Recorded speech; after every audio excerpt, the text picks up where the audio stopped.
بسم اللہ الرحمن الرحیم۔ حضرت عائشہ رضی اللہ تعالی عنہا سے روایت ہے، نبی کریم صلی اللہ علیہ وآلہ وسلم نے ارشاد فرمایا، 3 چیزوں کی طرف دیکھنا عبادت ہے، ماں باپ کے چہرے کی طرف، قرآن پاک کی طرف اور سمندر کی طرف۔ حضرت عبداللہ بن عمر رضی اللہ تعالی عنہ سے روایت ہے، ایک بار رسول صلی اللہ علیہ وآلہ وسلم ممبر پر رونق افروز ہوئے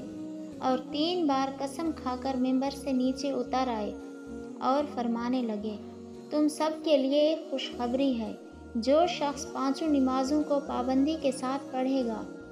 اور کبیرہ گناہوں کے ارتکاب سے بچے گا تو وہ جنت میں جس دروازے سے چاہے گا داخل ہو جائے گا۔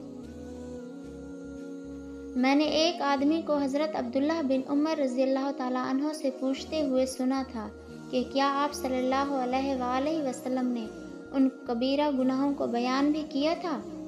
تو حضرت عبداللہ بن عمر رضی اللہ تعالیٰ عنہ نے جواب دیا، ہاں، اور وہ کبیرہ گناہ یہ ہے،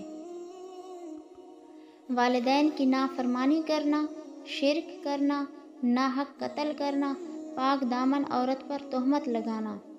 یتیم کے مال کو ناجائز طریقے سے کھانا، لڑائی کے دن میدان جنگ سے بھاگنا اور سود کھانا۔ حضرت ابو ہریرہ رضی اللہ تعالیٰ عنہ سے روایت ہے، رسول اللہ صلی اللہ علیہ وآلہ وسلم نے ارشاد فرمایا، 4 لوگ ایسے ہیں کہ اگر اللہ ان کو جنت میں داخل نہ کرے اور نہ ہی جنت کی کوئی نعمت ان کو چکھنے کے لیے دے تو وہ اپنے فیصلے میں حق بجانب ہوگا۔ وہ 4 لوگ یہ ہیں،